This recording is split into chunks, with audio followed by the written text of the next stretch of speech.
खर तर दीपावली म्हटलं की फराळ हा आलाच. मग तो फराळ सुद्धा सर्वांनाच एक आध्यात्मिक संदेश देत असतो. ती चकली माणसाला सांगते की माणसा, तू स्वतःभोवती फिरायला शिक, म्हणजे स्वतःची ओळख होईल की तू कोण आहेस, कुठून आला, कशासाठी आला, नेमकं तुला कुठं जायचं आहे. ऐका ज्ञानाचे लक्षण, ज्ञान म्हणजे आत्मज्ञान, पाहावे आपणाशी आपण.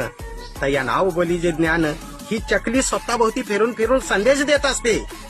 तो लाडू संदेश देतो की बाबानो, माझ्यासारखं तुम्ही 10 दिशेत परमात्म्याला बघायला शिका, आणि त्यामुळे त्या परमात्म्याला घाबरून तुमचं जीवन सुद्धा माझ्यासारखं गोड झाल्याशिवाय राहणार नाही.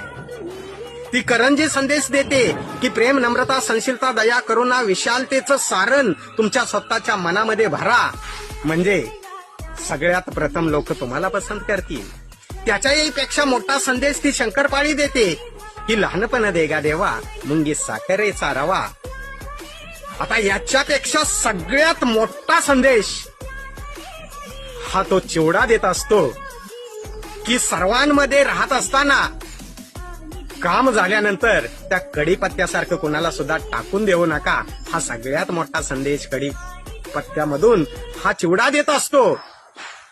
आणि त्याच्याही पेक्षा पुढे जाऊन सांगेन की ती रांगोळी सांगत असते की माणसा, तू माझ्यासारखं जीवन जग, आर्ट ऑफ लाईफ जीवन जग.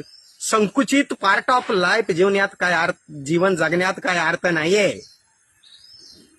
कि आओ सजाले आज को कल का पता नहीं, कल की तो छोड़िए जनाब, यह तो पल का पता नहीं.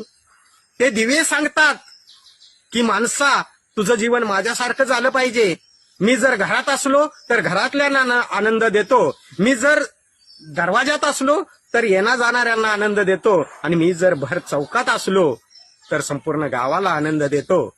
म्हणून जाता जाता या दिवाळीच्या वस्तूंपासून एवढाच संदेश घेऊया कि दिवाली मनाने का दस्तूर बदलना होगा, दीप जलाकर नहीं दीप बनकर जलना होगा. धन्य निरंकार जी एवं रामकृष्ण हरी.